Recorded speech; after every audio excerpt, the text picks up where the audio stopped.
Previously on Dowell.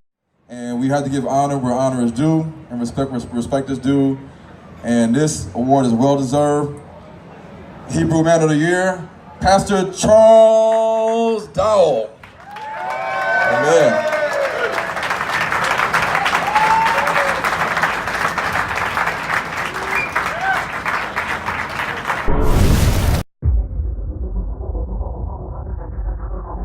The guy I'm supposed to be debating has banned me and blocked me on Facebook.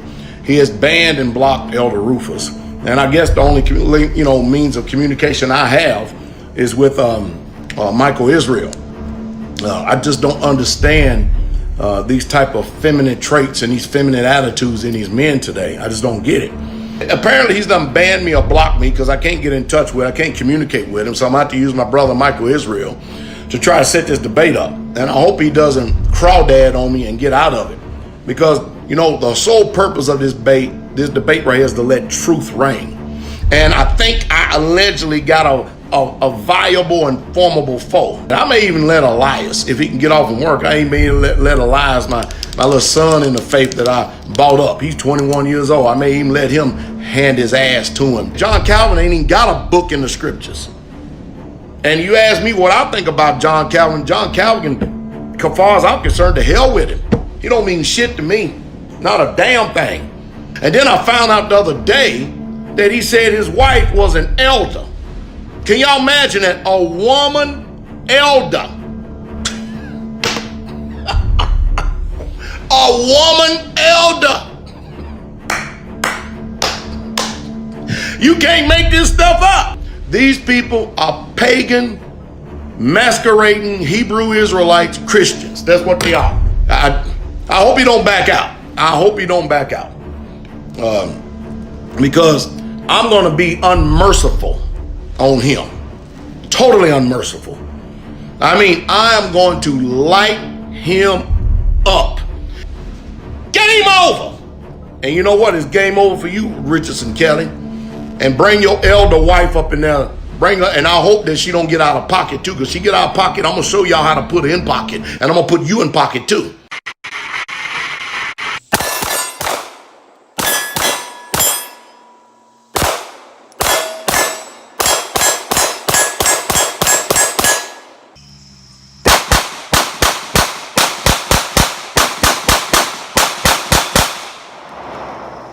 Barrett 50 cal. We both got hot, now check it. I got more Mac than Craig.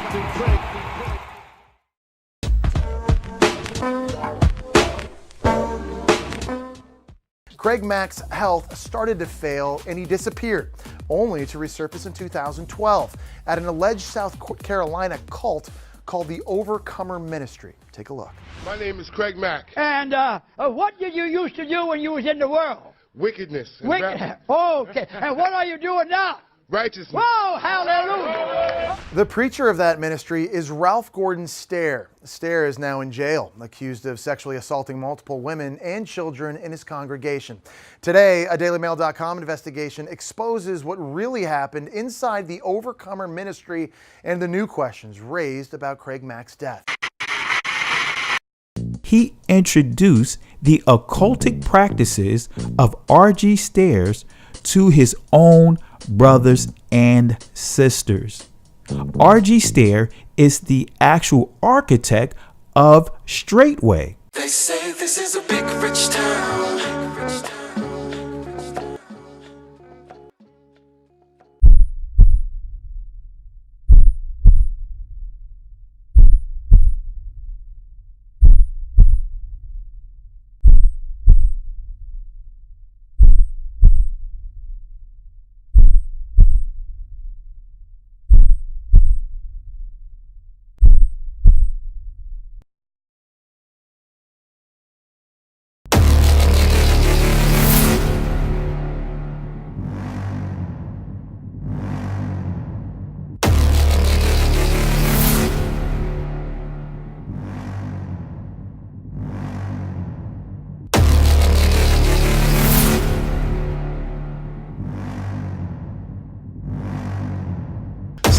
to get hold of this Richardson Kelly because it looks like that he's banning and blocking everybody from Straitway, which I'm going to address that in that debate too.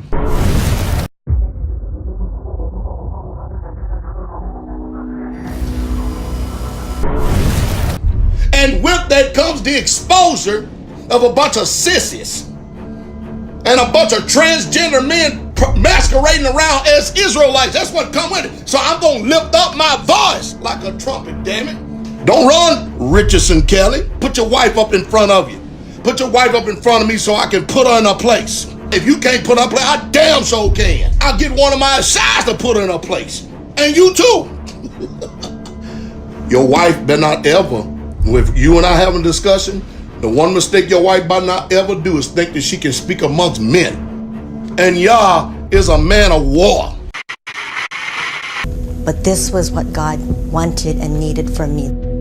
They were willing to follow him. Were willing to follow him to the point of death. There's no doubt in my mind that he heard a voice in his head and that he believed it was God. Did it make him dangerous? Yes. He had godlike control.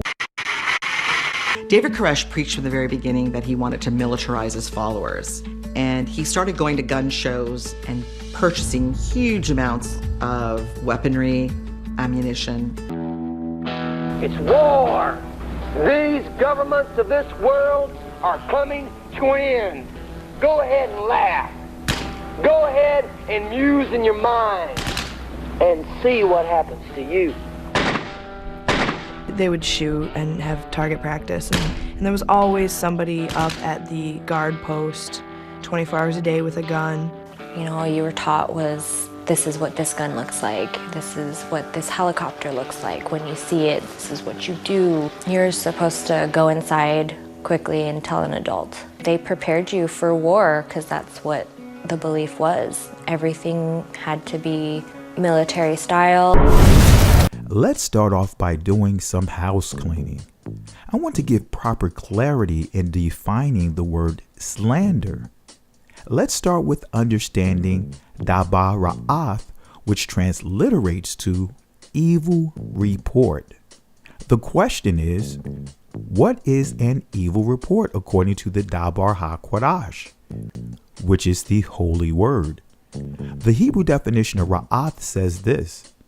Now, I'm going to read only what's highlighted in red. It says, to spoil, to make or be good for nothing, displease, do harm, do hurt, do mischief, punish, vex. Now let's go to the Hebrew definition of the word daba, which transliterates to the word report. It says, slander, defaming, evil report. And in the sub entry it says whispering, defamation. The Oxford Dictionary definition of slander says that it's the action or crime of making a false spoken statement damaging to a person's reputation. Now let's see the legal definition of slander. This is coming from law.com online dictionary. Slander, oral defamation in which someone tells one or more persons an untruth about another, which untruth will harm the reputation of the person defamed. Slander is a civil wrong, in other words, tort, and can be the basis for a lawsuit. Damages, in other words, payoff for worth for slander may be limited to actual, in other words, special damages. There's not a shred of proof of me slandering Dowell or anyone for that matter. Not one person can say I've ever intentionally disrespected them through name calling, profanity, and using personal threats. I currently deal with the same disrespectful attacks from the urban apologetic community, in which I will address soon.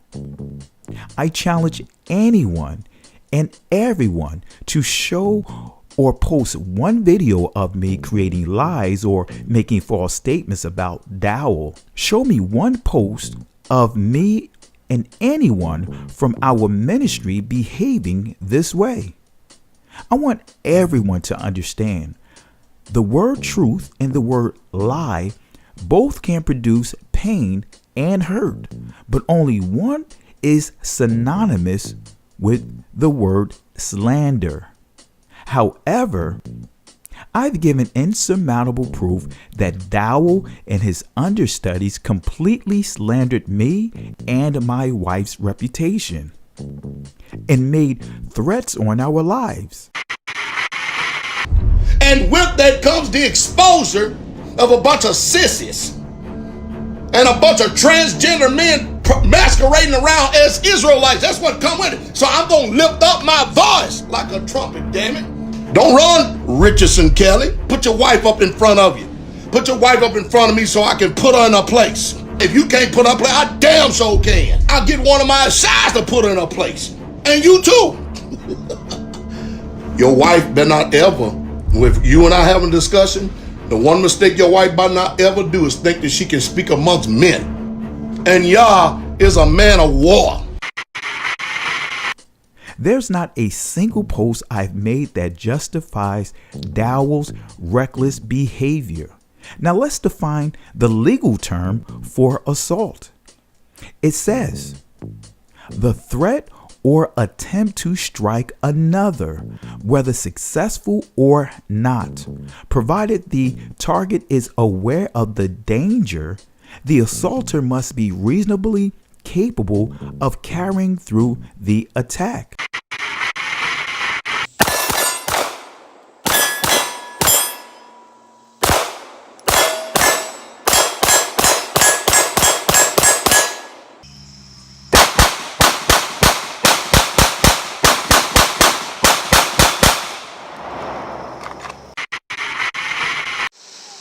Shalom, Straitway Help Meets. I'm Sister Ashley.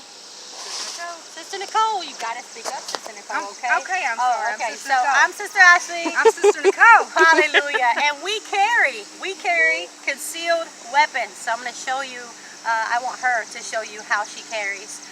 We also want to give credit to our brethren, our shepherd, and our husbands who are very adamant about us carrying. And so then my master would always be like, well, where's your gun? Oh, well, it's in the front of my bag, because if you're carrying a child, you aren't going to be able to get to a gun and a belly band.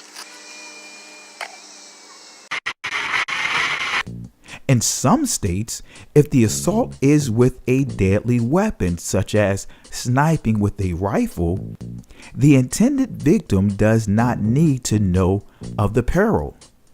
Other state laws distinguish between different degrees, in other words, first or second, of assault depending on whether there is an actual hitting, injury, or just a threat. Based on the legal definition of slander and assault, I have more than enough evidence that substantiate a legal claim against Dowell as well as Straitway, in which I have clearly defined and made a clear distinction between the two. Dowell has made it clear in his display of his firearms that he as well as Straitway are more than capable in carrying out these threats. Numbers chapter 14 verse 36 and 37 gives the punishment that is coming to Dowell and all who participated in manipulating others to slander me and my wife, as well as others such as Elder Michael Johnson, Watchman and Deborah, Brian Howard, and others. It says this, and the men which Moses sent to search the land, who returned and made all the congregation to murmur against him by bringing up a slander upon the land. Even those men that did bring up the evil report upon the land died by the plague before Yahweh. Let's revisit the understanding of a narcissist. I'm just going to highlight 2 points. Number 1, grandiose, but brittle. See, narcissists often present a larger than life persona. They posture as more capable, accomplished, and intelligent than others. They feel entitled to special treatment commensurate with their status.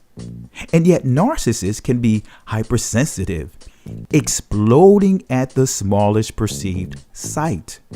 When they don't get their way or are not the center of attention, they may lash out or regress to a sulking, childlike state. Number 2, antagonistic, yet indignant at questions or opposition. Many narcissists seem to take pleasure in saying no to others' requests or needs. They often need an enemy or foil, often pursuing legal actions, revenge, or vendettas. Yet should anyone question or oppose them, narcissists are quick to go nuclear. They distract or play the martyr or personally attack anyone who challenges them. I want you to pay close attention to the behavior of Dowell immediately after the release of Part 1, Dowell, the Diary of a Narcissist. Closely pay attention to the continued verbal assault, the slander towards me and my wife. Put 'em up, put 'em up. And with that comes the exposure of a bunch of sissies and a bunch of transgender men masquerading around as Israelites. That's what come with it. So I'm going to lift up my voice like a trumpet, damn it. Don't run, Richardson Kelly. Put your wife up in front of you. Put your wife up in front of me so I can put her in her place. If you can't put her in place, I damn sure can. I'll get one of my sides to put her in her place. And you too. Your wife better not ever, with you and I having a discussion, the one mistake your wife better not ever do is think that she can speak amongst men. And Yah is a man of war. Now notice the complete shift for the purpose of damage control. What did you do that for? I didn't buy them. Is my nose bleeding? You had an opportunity to sit in an elders meeting. Yes. Very. And you saw another dynamic of me that the world would never see. You follow me? You can, for your own self, with your own eyes,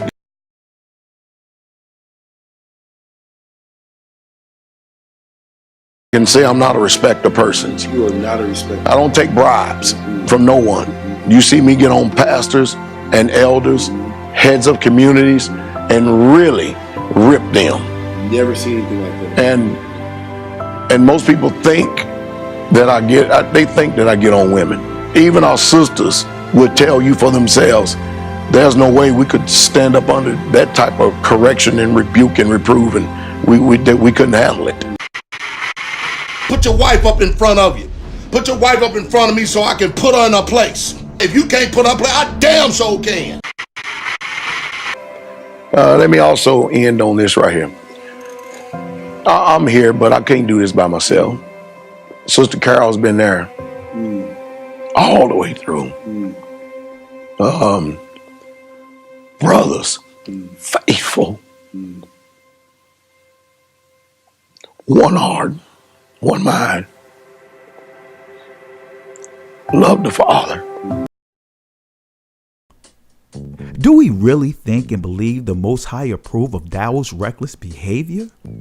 Do we really believe the Most High approves of Dowell along with all of Straitway's reckless behavior that occurred before and after their feast days that's on display? Amos chapter 5:21 says this: I despise your feast days, and I will not smell in your solemn assemblies.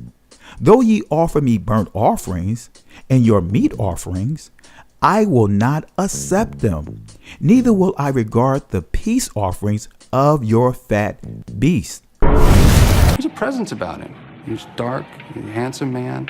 The man had charisma. Great deal of God in my body. There's just a fire. I mean, it just, even when he wore those sunglasses, his eyes would just burn through those sunglasses sometimes. He is outspoken about race and class. And he took in a lot of people who were disenfranchised, and he mesmerized them. He could rail. I mean, he could just light up. I mean, his whole body punctuated what he was saying. It was striking that Jim Jones insisted that his congregation be integrated, and he was attacked for it. You heard the message you wanted to hear. That was kind of what his talent was. For good and evil both. He played both sides of the coin. Good to draw people in, and then evil to control them. Jones at the time caught a little bit of notice up there, a notice for supposedly raising people from the dead. He learned how to do faith healing by going to these revival tents as a boy. He loved the theatrics of it. And he was able to convince a lot of these unsavvy people that he had this godlike ability to heal them. Jim Jones was willing, in order to establish this egalitarian, utopian Christian community, he was willing to not always be honest. Control became a huge issue for him. And he tried to control people in all sorts of bizarre ways. To turn over their homes, turn over their bank accounts. We had signed over power of attorneys. I want to turn your attention to December 4th, 2006. This is a deposition of Ralph Gordon Stair and the Faith Cathedral Fellowship, Incorporated, aka Overcoming Ministry, and the Court of Common Pleas for the state of South Carolina. Case number 04, C as in Charlie, P as in Papa, 15382, page 67 and 68. Now pay close attention to the transcript as I read them aloud. Let's begin at page 126. Keep in mind, the Q represents the lawyers of the plaintiffs, and the A represents R.G. Stairs.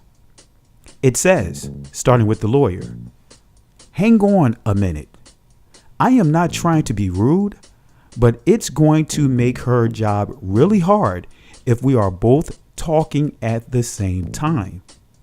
Do you know if the Alibis liquidated any assets and donated any money from the sale of those assets when they moved into the Canadian community? R.G. Stair's response, I don't know. And so the question was asked, with respect to the Canadian community, what was it called? R.G. Stair's response, oh, I don't know if they had a special name at all.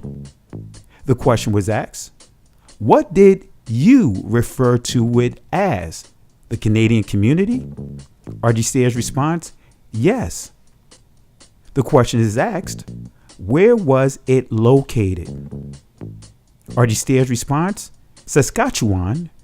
It's still there. As far as I know, the men still have the farm. So the question was asked, who are the men that have that community? R.G. Stair's response, the two men that we bought the farm, I can tell you that much, but those two men, the Canadian government would not let a U.S. citizen own the land. And these two men were supposed to be our friends, so we put them on, and I can't think of their names right now.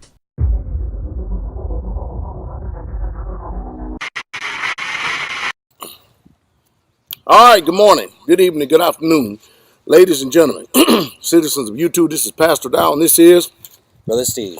We up here at the Northern Tribes of Israel up here in Canada. Brother Steve is an indigenous Indian of this particular territory right here in this province, this nation up here in Canada. We're going to welcome Brother Paul to the family of Israelites here. Profession? In the name of Jesus Christ.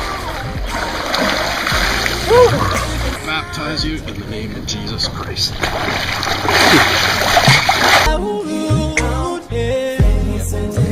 now for the profession of your faith, I baptize you in the name of Jesus Christ. Hallelujah. The question was asked. So the purchase price for the farm was actually paid by Faith Cathedral Fellowship. R.G. Stair's response, yes. The question was asked, how much was it? R.G. Stair's response, $15,000. I believe it was, or thereabouts. And so the response is, and you said that community had a fellowship with, Stair's response, just a fellowship with us. The question was asked, what does that mean? R.G. Stair's response, that means they believe what we believe and supported us, and we supported them. The question was asked, were the expenses? R.G. Stair's response, no, they took care of everything up there. We see R.G. Stair's ministry, Faith Cathedral Fellowship, purchase this property for this Canadian community. Yet he says that this community in his ministry was simply in fellowship with each other, and that they, quote, supported each other. Now let's go to page 126 of this deposition.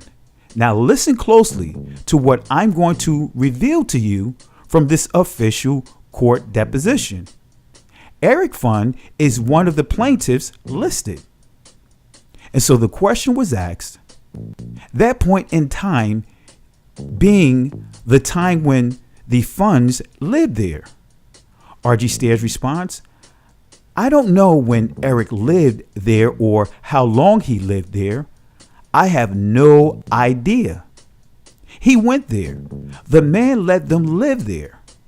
The one in charge there, that is his community. That was his. He was the one in charge, and that was it. He made the decisions, and Eric knows that. To hear this man, some of the charges he has made on me is absolutely ridiculous. The question was asked, what charges? Stair's response, that I took his money. I didn't take his money. He gave it up there where he went to live. The question was asked, at the time he gave the donations, was that community in fellowship with the community here? Stair's response, yes. And so the question was asked, and we talked about this with respect to the Saskatchewan community. Was the one in Tennessee one that you had mentioned on your radio broadcast? R.G. Stair's response, yes. I have places now that I mentioned where people gather together. I have places now. For instance, I mentioned one up in Philadelphia where a woman just has fellowship in her home. I don't have no financial ties to her. I don't run the community. I don't run any of these communities. They have men. They have people there that run their own community. It's a church. They have their own church organization. They just fellowship with us. That's all. And I recommend here is a place to go to service. There is a place to go service, or there is a place to go to service. Notice how R.G. Stair places the point of emphasis on the fact that each community runs themselves, as he downplays his financial contribution to them. He also says, I have places now that I mention where people gather together. The question is, what and where are those places? We know Canada is one of them. Philadelphia is another, as well as Tennessee. Pay attention to how R.G. Stair reiterates they, in other words, these communities, just simply fellowship with them. Really pay attention and follow me as I continue to read from this deposition. And so the question was asked, let me hand you exhibit number 8. Is this another summary prepared by Miss Moranto? R.G. Stair's response, yes, I would say so. So the question was asked, and does that relate to Mr. and Miss Fund? R.G. Stair's response, yes, those are funds they sent in the mail long before they went to the community up there. And so the question was asked, funds that they send in the mail to you? R.G. Stair's response, they sent to the ministry, my friend. Can I say this to you again? My offerings are donated by people from various places throughout the world. They don't send the money to me. They send it to the ministry. The question was asked, this ministry being one located in South Carolina? R.G. Stair's response, Faith Cathedral Fellowship. So the question was asked, okay, now you talked about donations that the funds gave in Tennessee. Now notice how R.G. Stair is making a point to separate his personal resources from the resources of his ministry, or should I say his corporation, which is Faith Cathedral Fellowship. This is an important practice when starting a business. It is important to incorporate the business as an LLC for the sake of keeping a line drawn between personal liabilities and the business. This protects the personal assets of the founder of the company. This is a so-called church that has gone corporate and treat each location as a franchise and each pastor a manager of that franchise, which they refer to as community. The relationship is described as fellowship, synonymous to business partners or board members. Let's continue to go through this deposition. R.G. Stair's response, he says, they moved over there, and when they moved over there, they gave their money. That is their business over there. It's not mine. And so the question was asked, is that when they stopped sending the donations here? R.G. Stair's response, yes. When they move, isn't that simple? When they move and they give all their money, can they give any more?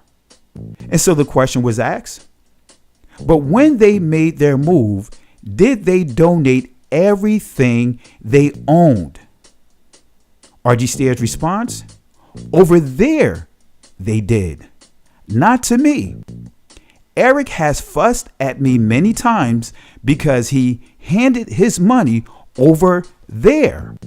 And when he left, the man wouldn't give it back to him. Now, let me stop right here before I move forward. Let me just say this. Notice R.G. Stair says, over there, they, in other words, Eric and others, gave everything to another community. And that community would not give them back their resources and finances.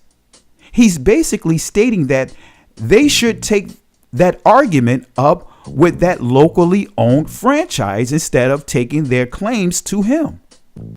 Similar to popular franchises like McDonald's. If a person sues, they take it up with the owner of that local franchise in which the owner paid to buy into that corporation.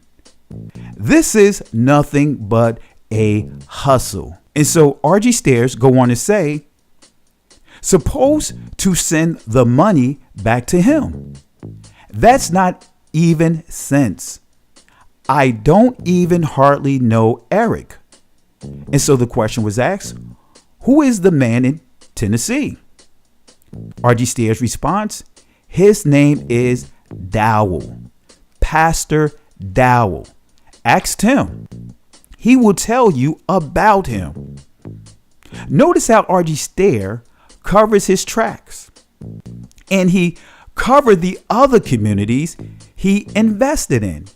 Yet he makes it clear that the location in Tennessee is responsible for returning Eric's resources. Let's continue. R.G. Stairs go on and says this. Yes, when I made the confession, I made it openly to the church. Then I called all these preachers that I knew from all these areas, all of them, and I had a meeting with the preachers, with the men of God, with the elders, and I went through it again.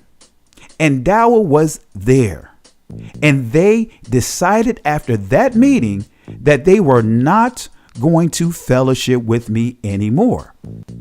And so the question was asked, now when you were in fellowship with these other churches, like Dowell's in Tennessee, was there any financial connection between your ministry and R.G. Stairs' response? They maintained their own finances, and that was it. And so the question was asked, did they, for instance, did they send donations to you? R.G. Stairs' response, yes. They would send donations here sometimes, and I would send donations there. We would help each other, whatever the need might be.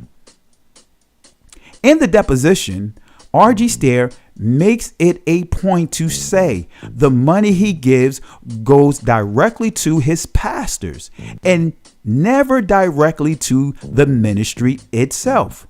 He makes it a point to help protect the pastors by keeping them separate from community. In other words, their franchise. Let's continue.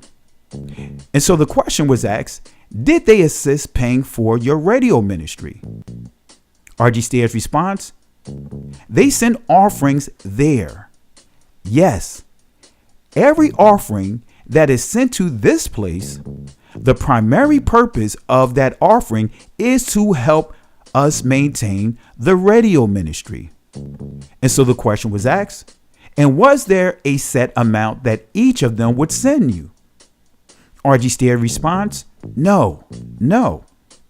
And so the question was asked, would the detailed financial records of Faith Cathedral Fellowship demonstrate what donations were made by these others?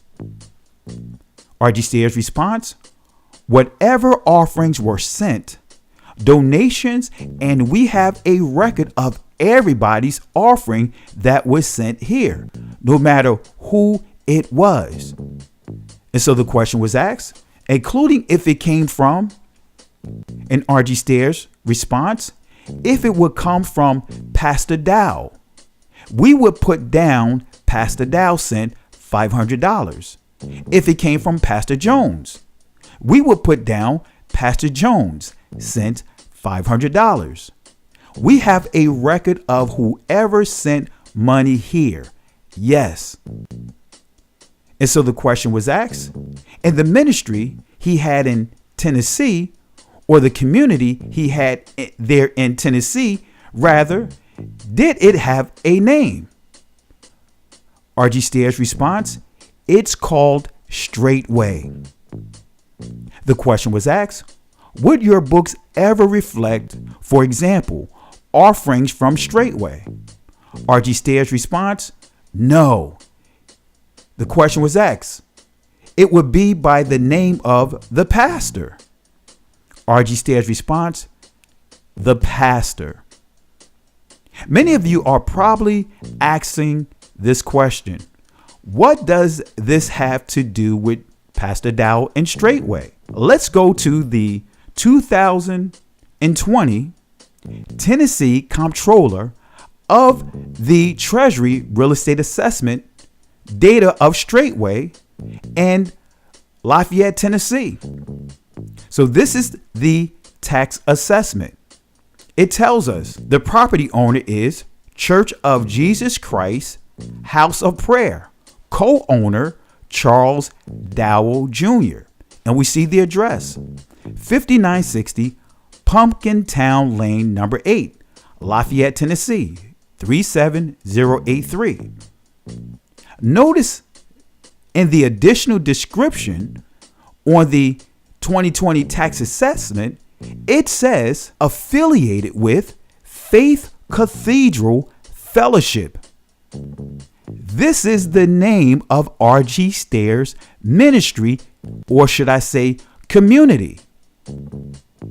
It says here, affiliated with Faith Cathedral Fellowship. Let's get a better understanding of the additional description section. The additional description, this section is additional information describing the property which appears on the property tax notice. Got the news late last night that Brother Stair, R.G. Stair, false prophet Stair, end up getting arrested again, 84 years old, fooling around with a 16-year-old girl. You know, I remember telling people some time ago in that meeting, that no judgment was going to come to him the first time, and it didn't. We was fellowshipping with him, just kind of like I fellowship with some of you. Well, because, this ignorant world out here, everybody tries to make me guilty by association.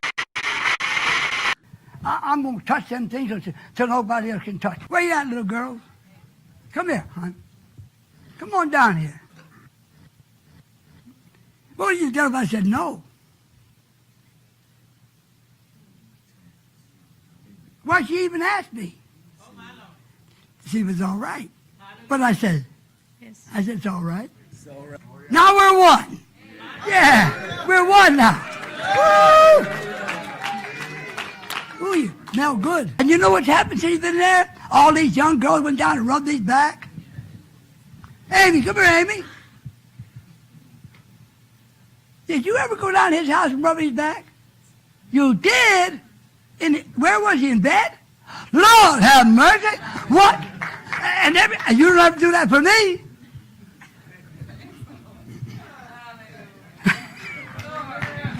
Why, he a big old fat thing, big mouth, smart aleck.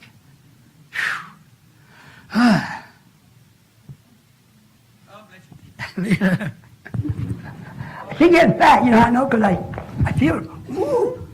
You gaining weight? No.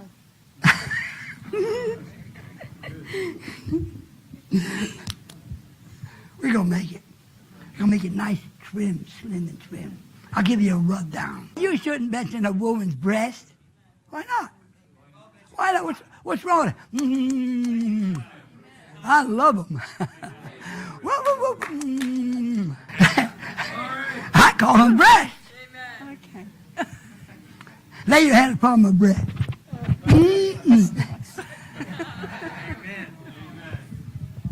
Ralph Gordon Stair's MO is to prep young girls' minds to accept what is eventually will become a sexual assault.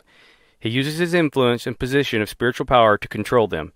It's only within the last 6 months that he has begun to do it publicly. It concerns me that while listening to his recent speeches, that he has really began pushing that at the age of 13, a girl becomes a woman and can start being with boys and has to watch out for boys. Is that right?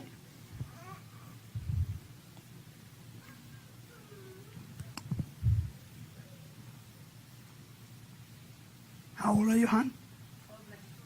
12. Getting right close to it now. Be nice if I can spare her. Be nice if I can keep her from some of the things that's going to come when she turns 13. Look at her. See what's happening? You don't see what's happening? She is being influenced. Yeah. Uh-huh. Growing up. And then I'm tripping off this, what is spirit is it in the United States of America now that everything's a sexual allegation? Oh, he touched my arms 30 years ago and I felt violated. And then people, sexual allegations. Woo. How in the world can you have, somebody explain this to me, how can you have sexual allegations and sexual misfaults and misconduct in the midst of a wicked, perverted world that sanctions sodomy? I mean, it just don't make sense. Why is R.G. Stair's ministry, Faith Cathedral Fellowship, is listed on Pastor Dowell's Straitway property?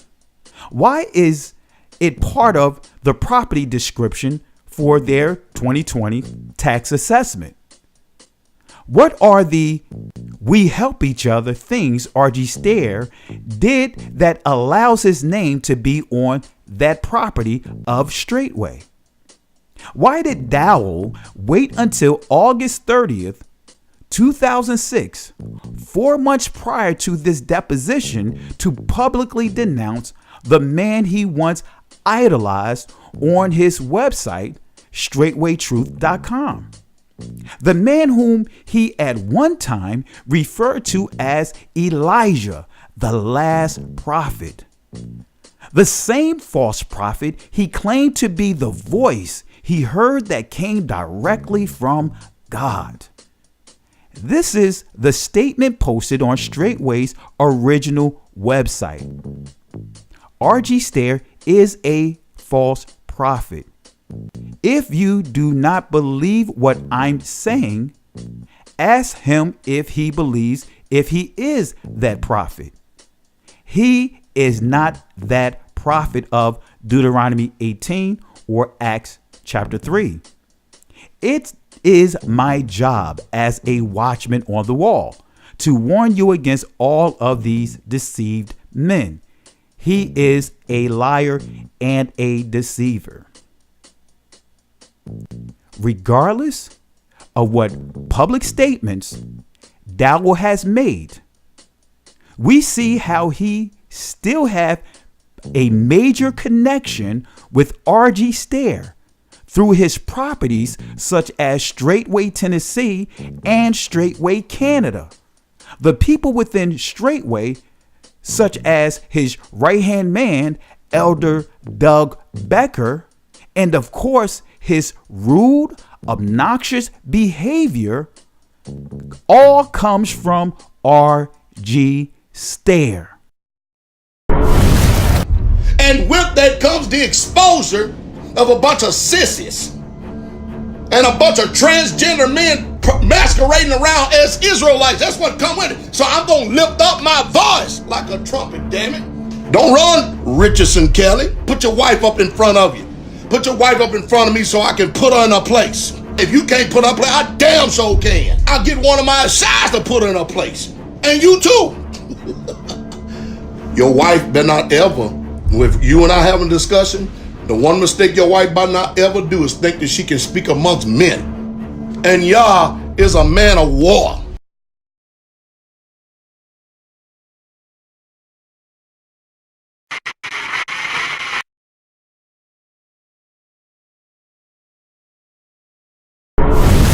This is a simple test to see if those who are watching this video is under the spirit of ventriloquy. If you actually believe that it's okay for anyone to use profanity such as Dowell, you are under the spirit of ventriloquy. If you think that Dowell was and is justified with behaving like a madman, you are under the spirit of ventriloquy. If you think that Dowell was justified in threatening to inflict bodily harm to another pastor and his wife, you are under the spirit of ventriloquy. The 10th book of Psalms, verse 7 and 8 says this: his mouth is full of cursing, Allah, and deceit, marmawath, fraud.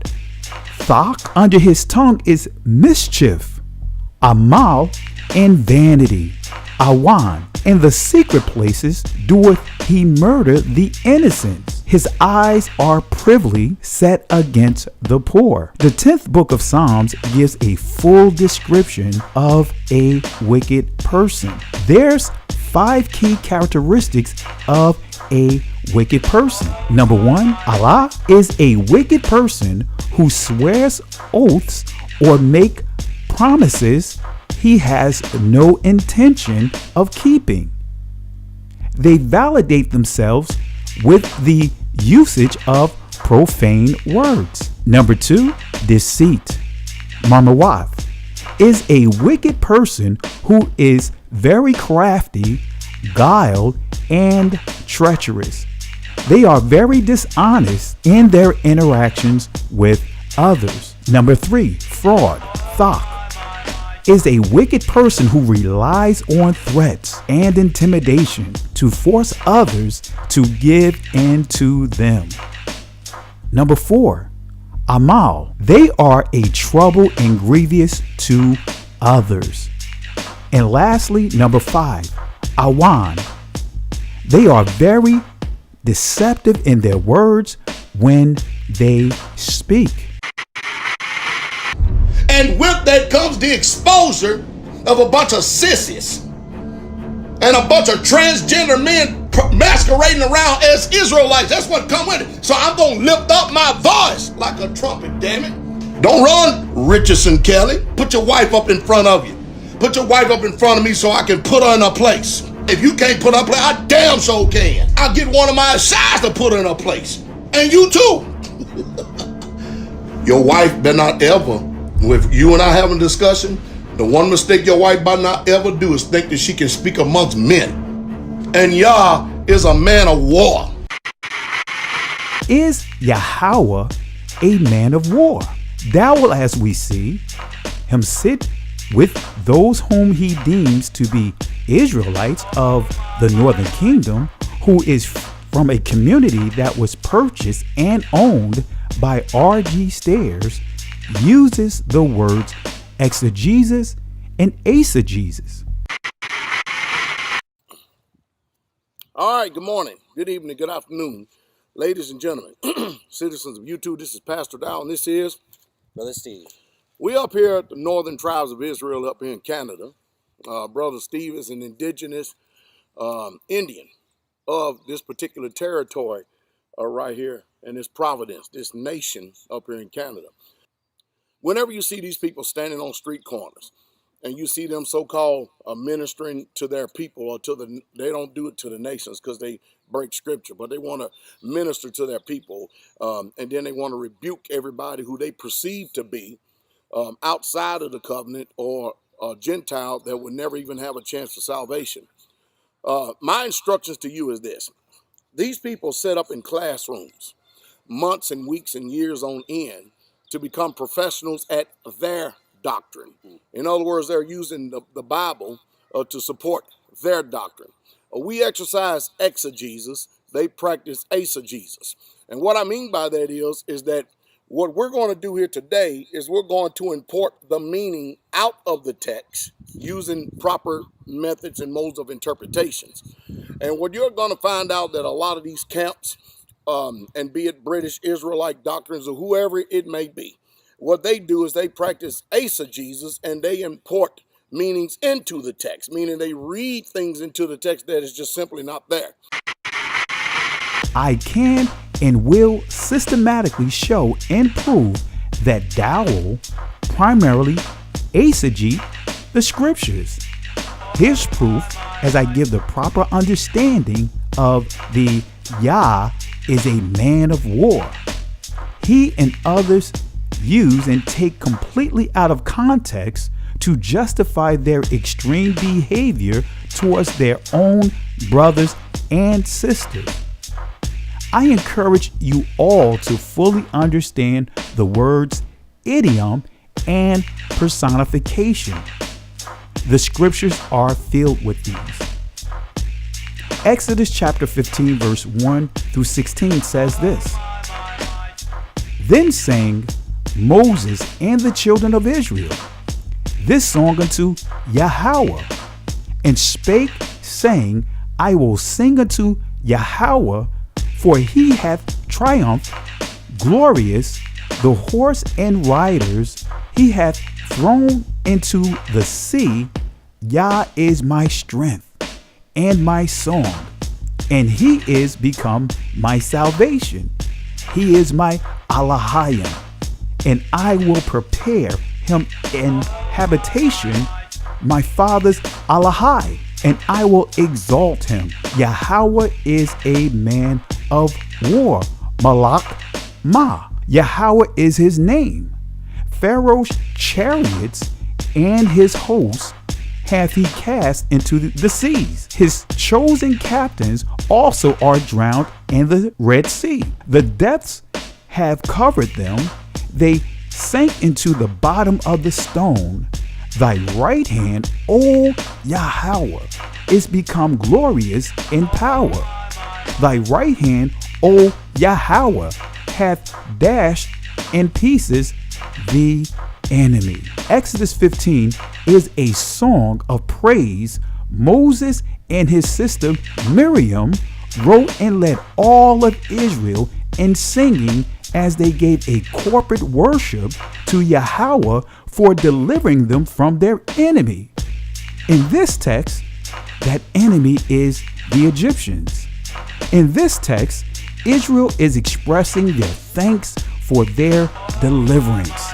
Verse 3 is expressing Yah will fight for us and stand against our enemies. In this text, Israel is not the enemy. Israel throughout the scriptures rebelled, but they were never viewed as an enemy of Yah.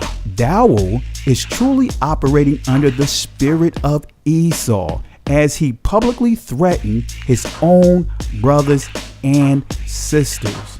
Another verse that refers to Yahweh having the characteristics of a man of war is Isaiah chapter 42, verse 13 and 14. It says, Yahweh shall go forth as a mighty man. He shall stir up jealousy like a man of war. He shall cry, yea, roar. He shall prevail against his enemies. Who are the enemies in this text? Is the enemies Yah's chosen people, the Israelites? Based on Dowell's and the rest of Straitway's behavior, they are quick to disrespect and threaten, supposedly, their own people. He revealed to us one day that all of the women were going to be his wives if he wanted them. He presented celibacy to the single men, single women to begin with. And the line that was crossed was basically that the marriages are dissolved and David Koresh is going to have all the women sexually. So I guess she was 17, something like that.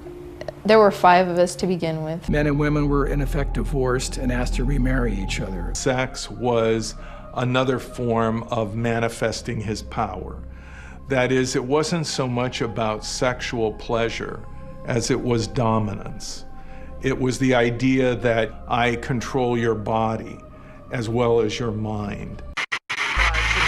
Body thinks the mind is crazy. The mind tricks the body thinks the mind is crazy. The mind tricks the body thinks the mind is crazy. The mind tricks the body thinks the mind is crazy. The mind tricks the body thinks the mind is crazy. The mind tricks the body thinks the mind is crazy.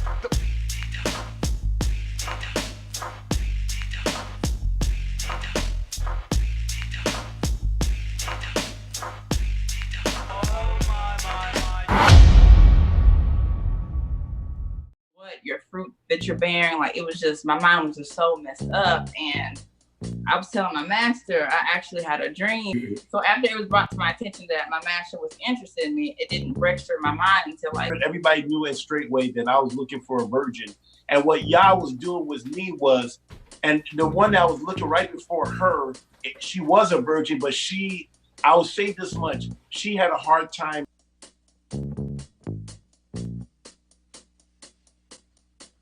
being accepting the fact that she was going to be submitted to me, if that's a lack of a better word. Right. I'll give you an example. And this is just a test. But I remember saying, if I told you to go hug a tree, would you go hug a tree? And I don't even know how I came up with that test. She said, well, why do I have to hug a tree? That just seems so demeaning. Bark like a dog. A big dog. Woof, woof, woof, woof, woof. Hop on one leg. Woof, woof, woof, woof, woof. Make a noise like an orangutan.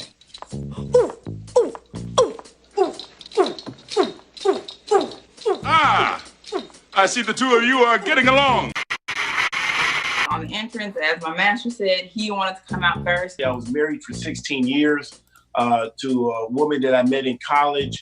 We had 8 children, 7 boys, 1 girl.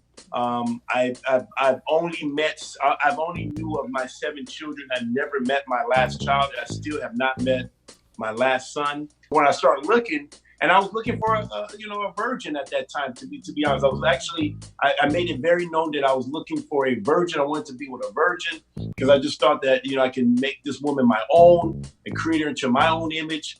Knowing our ministry, how we about polygyny. Now, everybody knows that my goal is to have 94 children. If you don't know that, now you know. Listen to this. How many people came to the wedding of your family? 0. Wow. But your real family. But listen to this. She goes, I'm her master and she's my property. Also, the women are being told that their prayers will be hindered if they don't go through their husband. They have to go through their husband in order for their prayers to be addressed by the Most High God. So if they are praying, they are told your prayers are in vain, that they don't mean anything. They're just empty words. So when you're praying to nothing. It's like you're praying to air. So why even bother? Go to your master.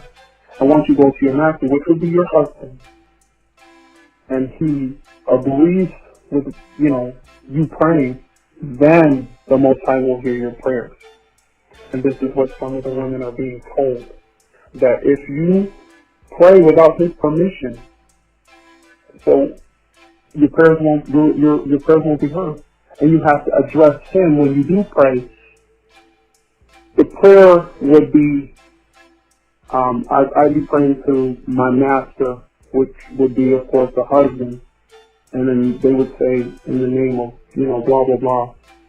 And then address Yahuwah. So it would be like their husband, the Most High, and whatever else comes after that. But it would not be Yahuwah, Yahushua HaMashiach, or Yahuwah HaKadosh. It wouldn't be in that order. It would be husband, Yahuwah, then whatever else is prayed after that. And this is what they're being told. So when the women are and the other women, they'll say, well, you have to address your husband first. He comes first. And if you pray, your prayers are in vain. Because you have to go through him in order for your prayers to be answered. So don't even bother to pray. This is what they're being taught. They're being taught to actually pray to their husband or get permission from their husband to pray. And then they can pray. Because if they don't, their prayers are hindered, they're not being answered, and they'll never be blessed.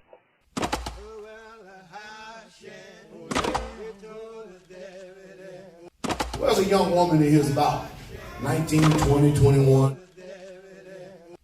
Anybody in here like that, young women, like that age? 19, 20, 21.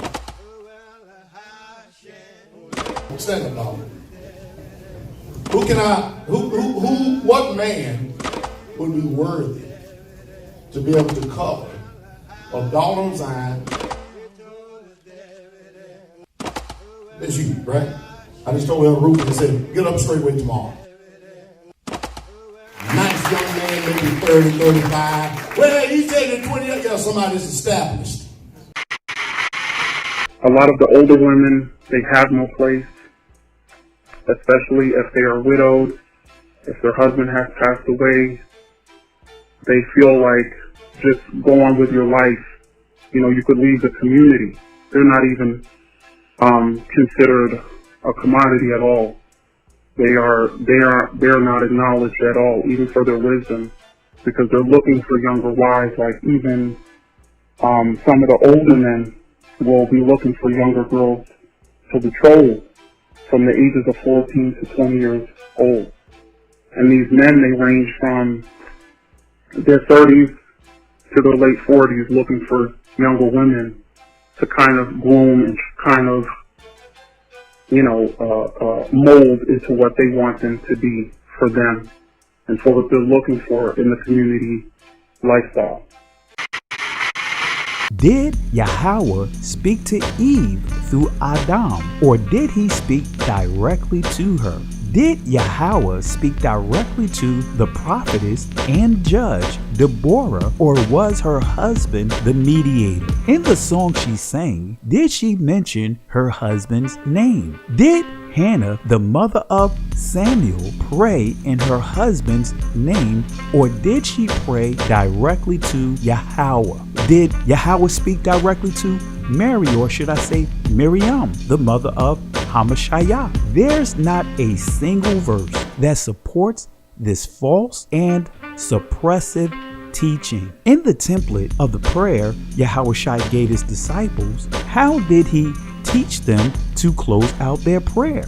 These are the words of Hamashiach. John chapter 14 verse 12 through 14 says, Verily, verily, I say unto you, he that believeth on me, the works that I do shall he do also. And greater works than these shall he do, because I go unto my Father. And whatsoever ye shall ask in my name, that will I do, that the Father may be glorified in the Son. If ye shall ask anything in my name, I will do it.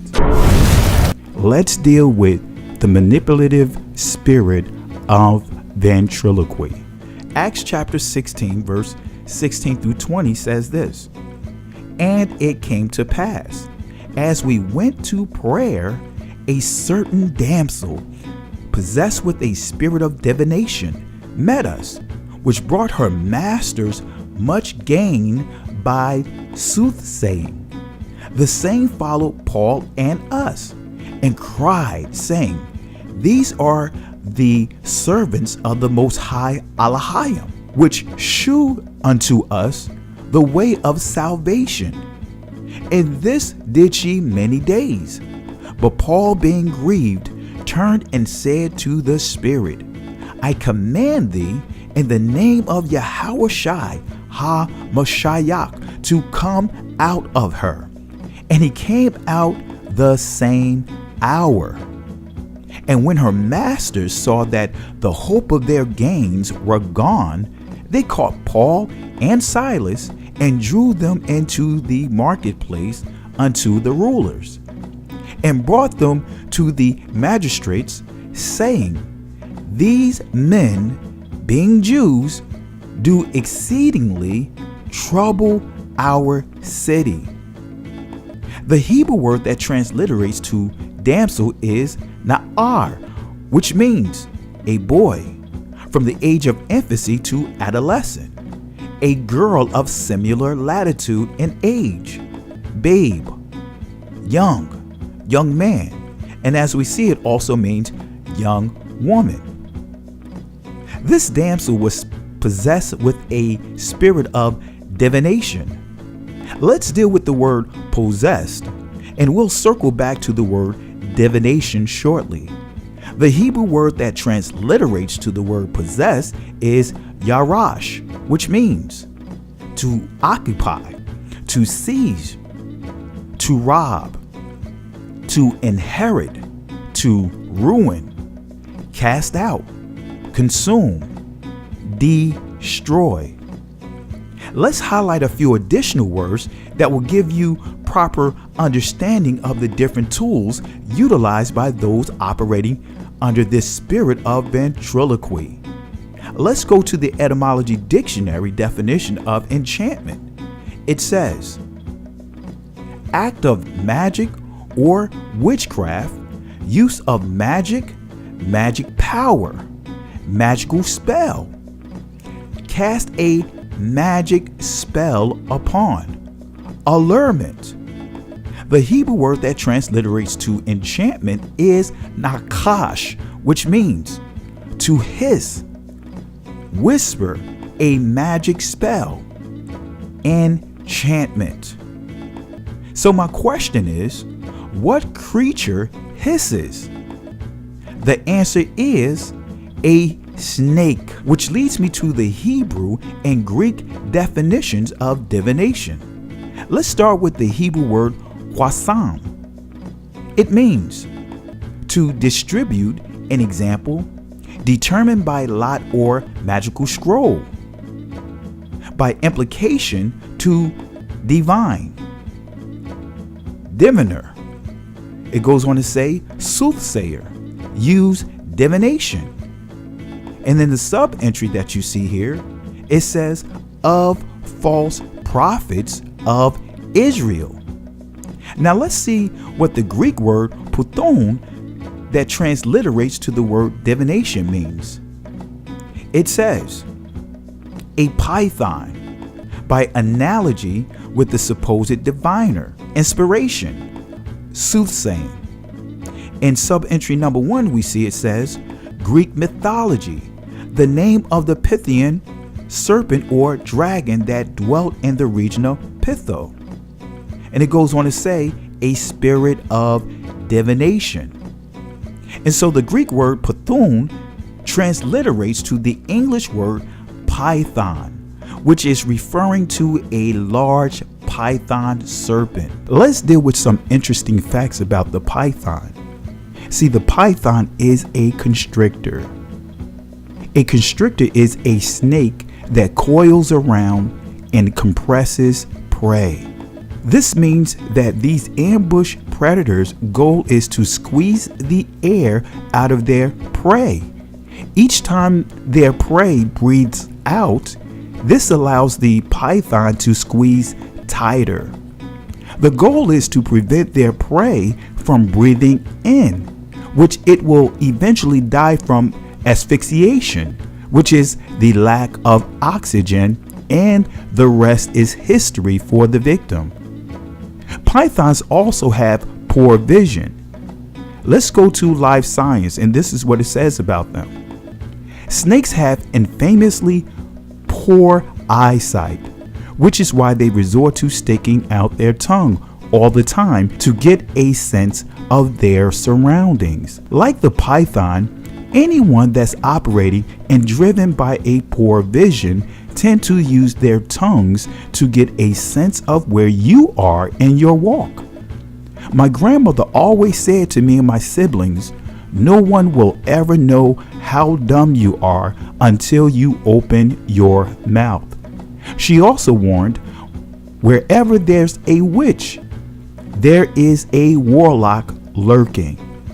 Pastor Dowell, for example, used words of threats and insults as an attempt to see where those who oppose his deceptive teachings stand, and at the same time use this as a magnet to draw the young men. So the question is, what is the word that's synonymous to poor vision? That word that's synonymous to poor vision is the word mirage. This young girl was possessed by an evil spirit which gave her the power of fortune telling. This young damsel was controlled by two warlocks. These men operated in the spirit of ventriloquy to control this young woman. Briefly, let me explain what the spirit of ventriloquy is, starting with the word ventriloquist. The Merriam-Webster dictionary definition of ventriloquist says this: one who uses or is skilled in ventriloquism, especially one who provides entertainment by using ventriloquism to carry on an apparent conversation with a hand-manipulated dummy. The Etymology Dictionary definition of ventriloquist says this: in the modern sense from the 18th century, ventriloquists in ancient Greece were pythons, in other words, a snake, a reference to Delphic oracle. Delphic means stomach, it means womb. The Etymology Dictionary definition of ventriloquy says this: belly, to speak, speaking in the belly, which was not originally an entertainer's trick, but rather a rumbling sort of internal speech, regarded as a sign of spiritual inspiration or, more usually, demonic possession. It is known that ventriloquism, sleight of hands, and puppetry were among the performance skills cultivated by ancient shamans as elements of their ritual of exorcism and divination. During a shamanic seance, the shaman, in a state of trance, became a mediator between the world of the spirits and the physical worlds of the assembled community. The efficacy of the ritual was enhanced by the participation of all of those present. And to achieve this, the shaman employed various combinations of drumming, dancing, chanting, miming, ventriloquism, puppetry, illusionism, and other performance skills, which together with the desire and belief of the members of the community could produce a dream-like atmosphere. And so, these two men who enslaved this girl had lost their top moneymaker. She was delivered from this python spirit and the spirit of ventriloquy these men had her bound to. And so the men were so frustrated, they were so angry, full of wrath, full of vengeance. They caught Paul and Silas and dragged them before the magistrates of the city and brought false charges against them. Likewise, Dowell and his understudies are using polygamy through the spirit of ventriloquy to draw the young men. This is why Dowell went nuclear like these warlocks out of fear of losing his influence over his followers, starting with the women. And with that comes the exposure of a bunch of sissies and a bunch of transgender men masquerading around as Israelites. That's what come with it. So I'm going to lift up my voice like a trumpet, damn it. Don't run, Richardson Kelly. Put your wife up in front of you.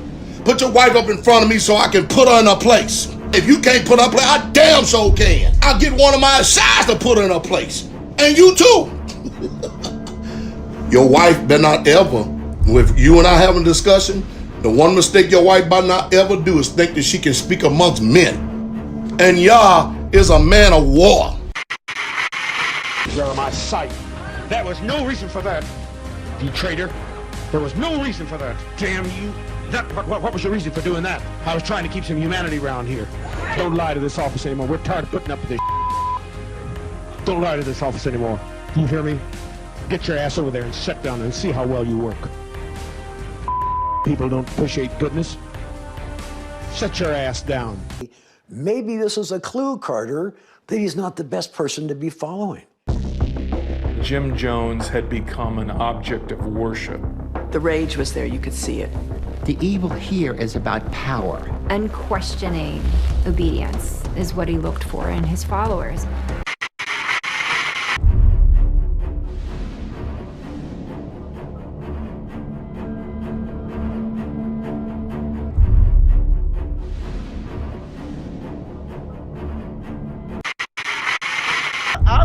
with my wife, and she'll tell you what I'm gonna do. We don't my mind mom swing over here. Tell Mutt and Jeff on here, the two damn clowns. She don't have her hair covered. What did you say? So next time you call yourself, I'm not gonna take on another wife. So you tell them. Go ahead. So if he decides to biblically take on another wife, he's well in his right. I ain't playing around. All right, I got balls that clank, son. Man, the hell up! You think I'm scared of women? I'm a man up in here, man. I mean, just look at the expression on his face. 100.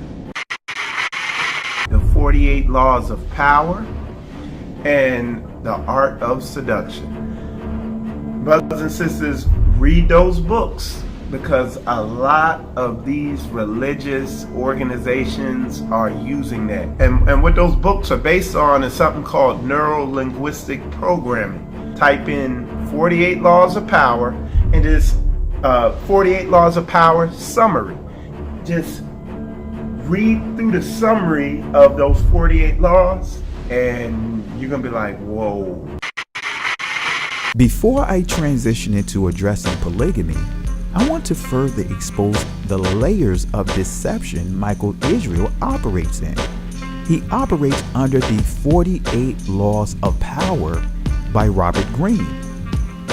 Michael Israel and all of Straitway is like a virus. A virus will reveal to you how it functions and will indirectly reveal to you its weaknesses and how to eliminate it if you really take the time to study their patterns and behaviors. What Michael Israel does is he instigates a discussion with someone only to have someone else defend him. In 1 year, he's gone from being in fellowship with Boom, led by Moray Majors, in which I met him through a collaborative conference Moray Major and I did called James 1 and 1. Then he was in fellowship with Hebrew Nation, led by Moray Morris and Moray Joshua, which he met them through Moray Majors. Now he is riding the curtail of Ron Dalton, Hebrews to Negroes, whom he met through Hebrew Nation. The commonality with him and his broken relationship with other brothers and sisters is always discourse, is always confusion. Let's go to page 39 of the 48 Laws of Power. Let's see what it says. It says, conceal your intentions. Keep people off balance and in the dark by never revealing the purpose behind your actions. If they have no clue what you are up to, they cannot prepare a defense. Guide them far enough down the wrong path. Envelope them in enough smoke, and by the time they realize your intentions, it will be too late. Michael Israel's ultimate goal is to lead an assembly. He was denied the opportunity from other groups, and now he's navigated his way to Straitway, in which Dowell is allowing him to launch Straitway Jacksonville. Let's go to page 87 of the same book. It says, get others to do the work for you, but always take the credit. Use the wisdom, knowledge, legwork of other people to further your own cause. Not only will such assistance save you valuable time and energy, it will give you a godlike aurora, efficiency, and speed. In the end, your helpers will be forgotten, and you will be remembered. Never do yourself what others can do for you. Notice you will never see Michael debate anyone. He is simply a parakeet. He has completely burned down every bridge of so many who was connected to him. There is not a single group he can go back to and fellowship with. I'm sure Dowell realized just how much influence Michael has in the Israelite community when no one outside of Straitway came to their Valley of Dry Bones conference. You lost everybody, brother. You had a bunch of Hebrews, man, running tight with you, man. Spiritual combat, man. Hey, man, I know you guys, man. It's good. Man, we got a heart. We got it, man. Let's go to page 94. Make other people come to you. Use bait if necessary. When you force the other person to act, you are in control. It is always better to make your opponent come to you, abandoning his own plans in the process. Lure him with fabulous games, then attack. Let's go to page 124. Use selective honesty and generosity to disarm your victim. Let me say that again. Use selective honesty and generosity to disarm your victim. One sincere and honest move will cover over dozens of dishonest ones. Open-hearted gestures such as honesty, generosity, bring down the guard of even the most suspicious people. Once your selective honesty opens a hole in their armor, you can deceive and manipulate them at will. A timely gift, a Trojan horse, will serve the same purpose. Lastly, this particular law from this book completely sums up Michael's character and his method of how he and Straitway functions. Page 138, it says, pose as a friend, work as a spy.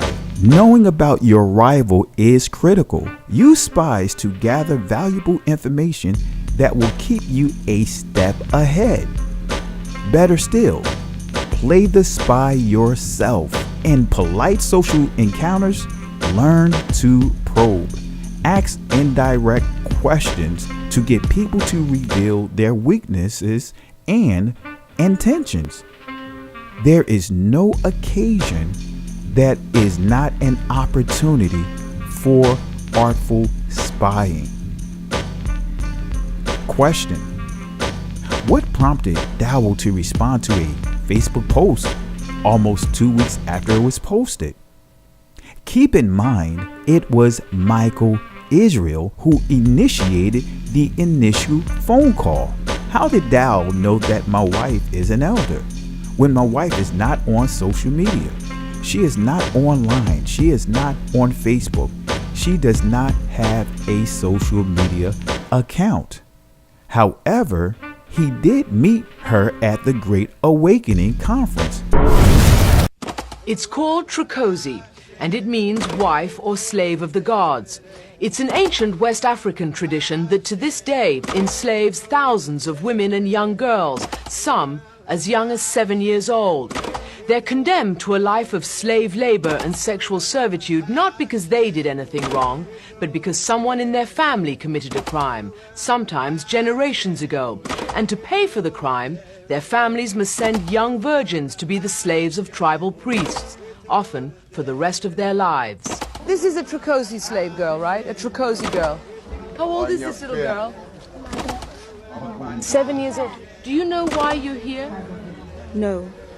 What crime is this child paying for? Her uncle committed adultery. Slavery in this part of Africa is nothing new. Hundreds of years ago, at the height of the slave trade, the Volta River was one of its main highways. Millions of slaves were shipped to the Americas from coastal villages like these. But today, more than a century after slavery was abolished, thousands of young girls are held in bondage up and down this river. To find the girls and the priests, we had to travel to some of West Africa's most isolated places, deep in marshlands of the Volta River, in villages where Christianity is still seen as a hostile intrusion. This is where we found the tribal priest Gidisu, attended by one of his 10 slave wives. But before anyone would even talk to us, we had to appease the gods with $10 and a couple of bottles of hard liquor.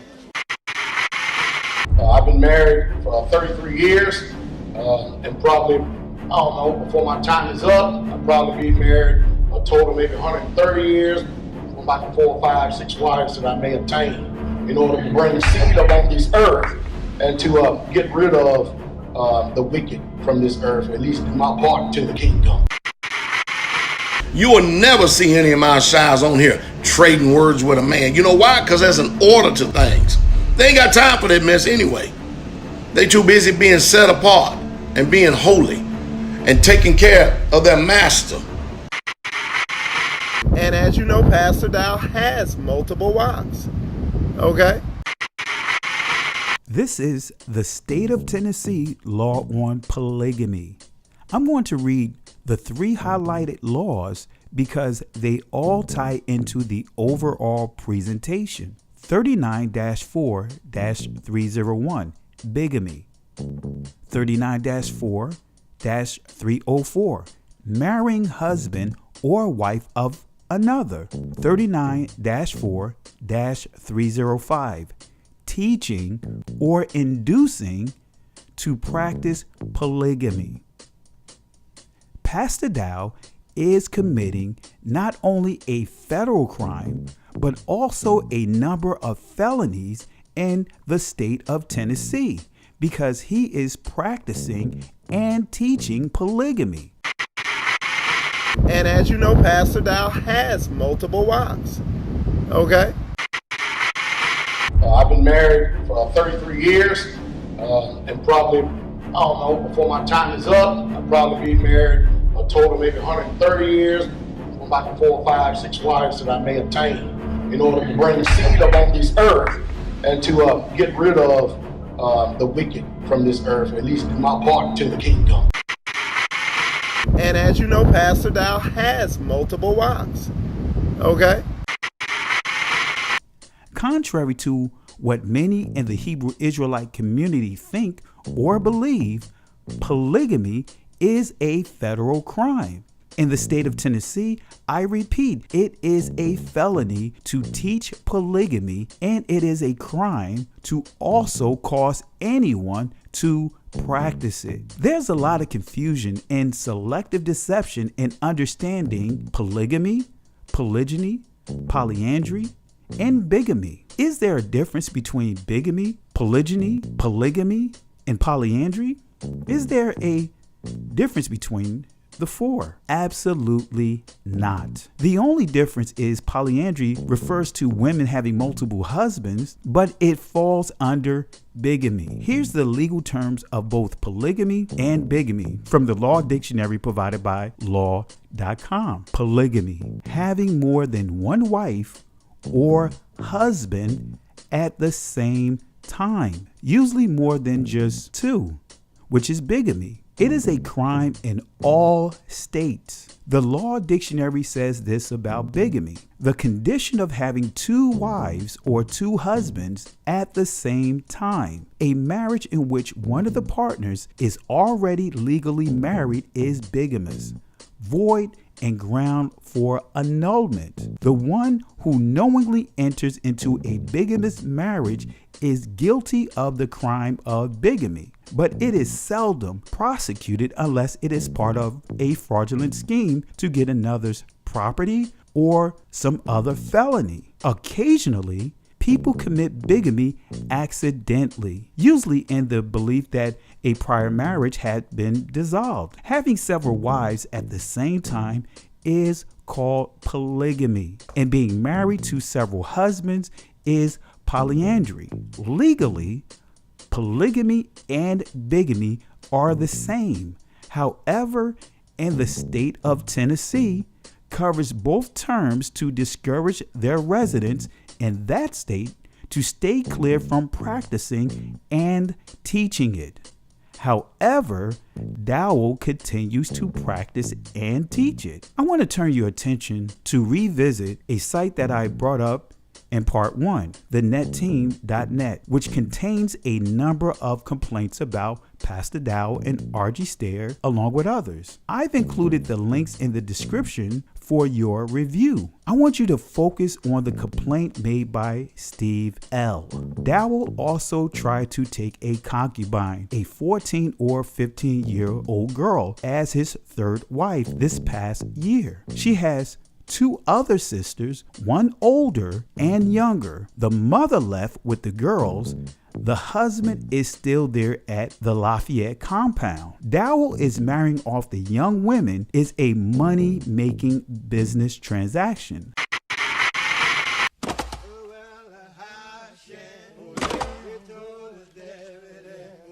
Where's a young woman in his about 19, 20, 21?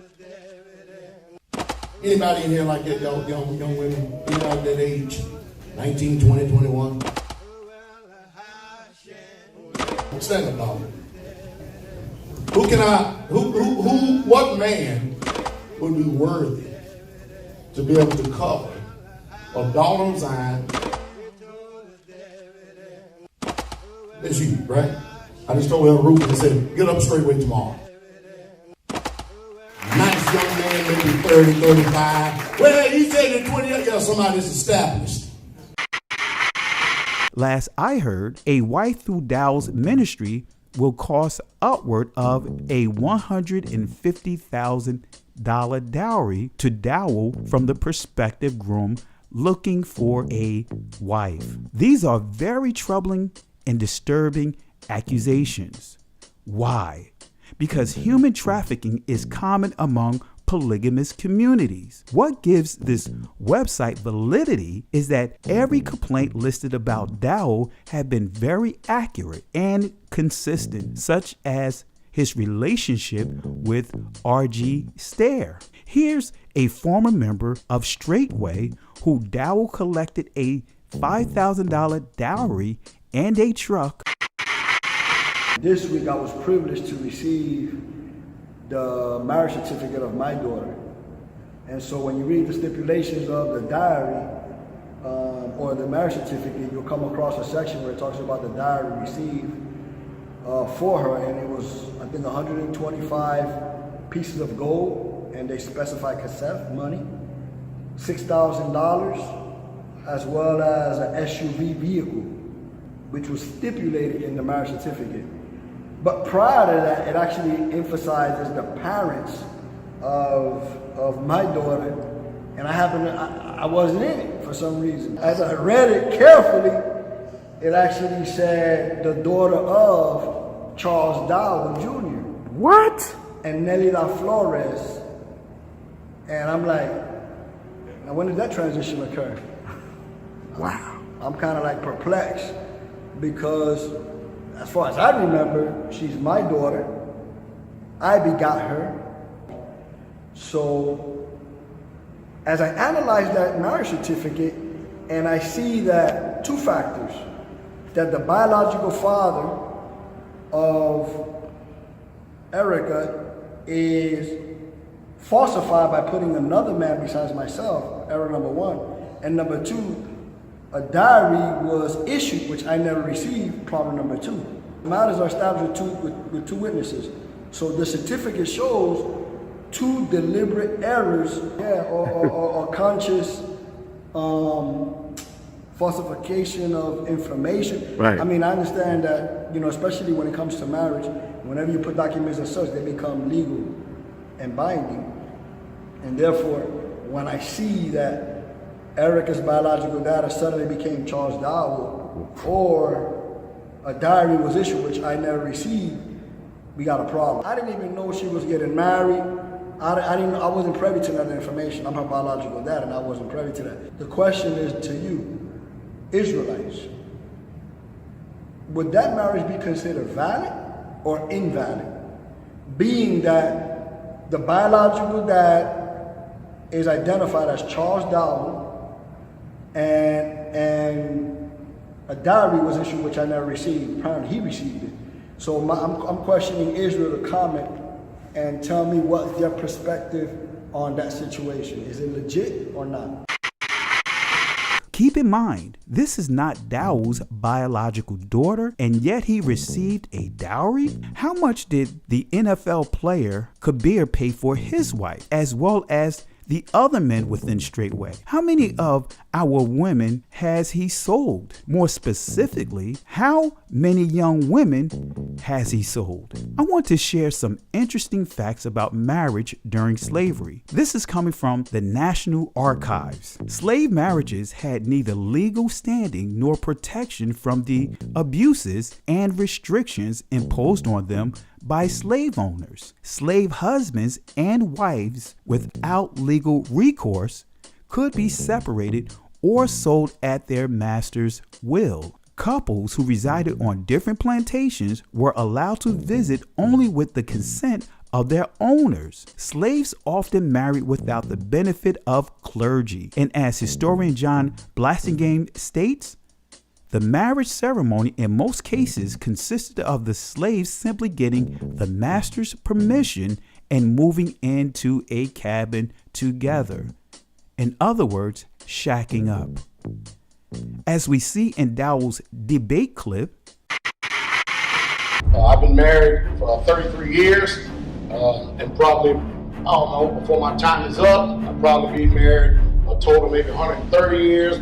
About 4, 5, 6 wives that I may obtain in order to bring seed upon this earth and to get rid of the wicked from this earth, at least do my part to the kingdom.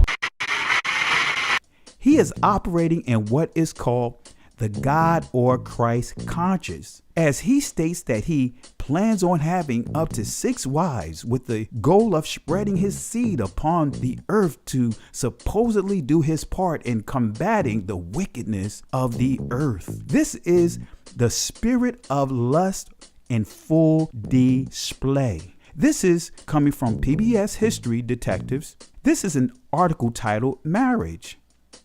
Marriage isn't what it used to be. As America has evolved over the centuries, so too has the institution of marriage. In colonial times, marriage was largely a matter of property and reproduction. When a colonial woman married, she gave up any legal rights as an individual. She was legally bound to obey her husband just as she would obey God. You will never see any of my shies on here trading words with a man. You know why? Because there's an order to things. They ain't got time for that mess anyway.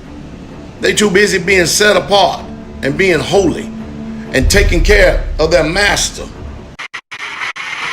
Despite this, colonial marriages rarely happen in churches. What's more, few people found fault with pregnant women marrying.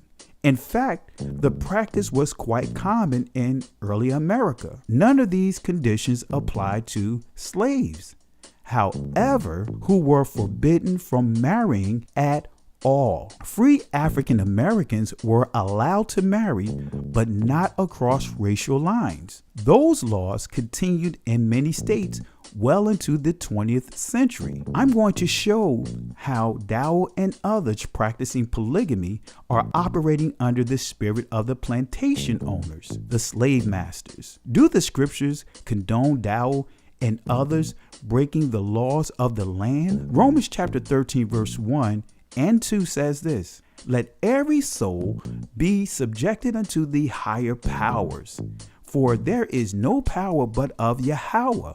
The powers that be are ordained of Yahweh.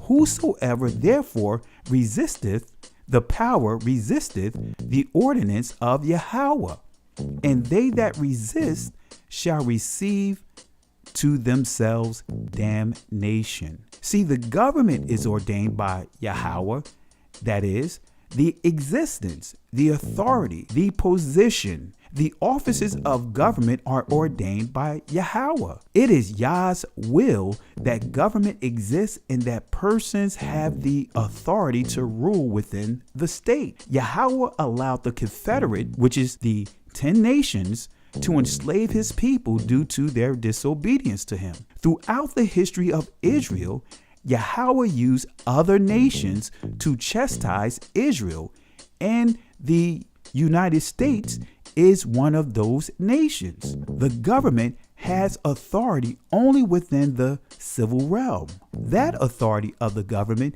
does not extend beyond its position.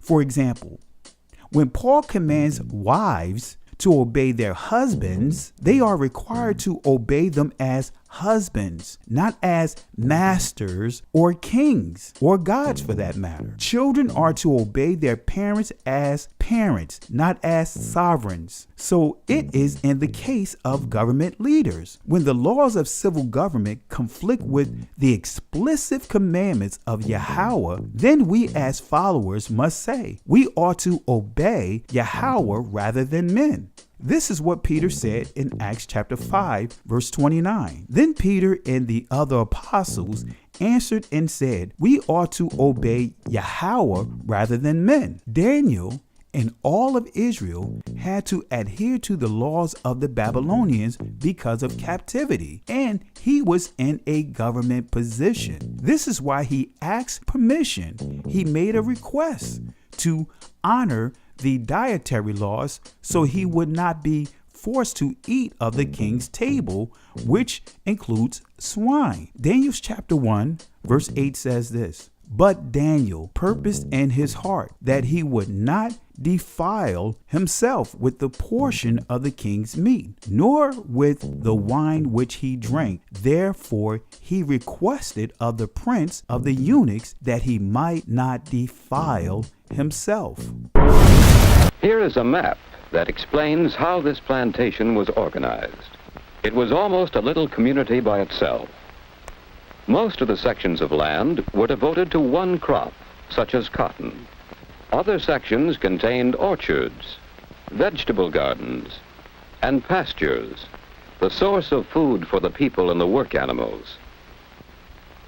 The buildings included the planter's home, a mill, workshops, and a row of small cabins for the slaves, who did almost all the work. Each plantation was practically isolated, and so had to be almost self-sufficient. Cotton was such an important part of the plantation system that it came to be called king cotton. The enormous amount of hand labor required to grow and pick the cotton was supplied by great numbers of slaves. This, then, was the economic background of the plantation. Today, the man who owns the plantation is called the landlord. If a male connects with another elder, they will commit land, or they will commit their son to work for them, or resources, or however they do that as well. That's also a fair exchange when it comes to that. Resources is very important because they said that,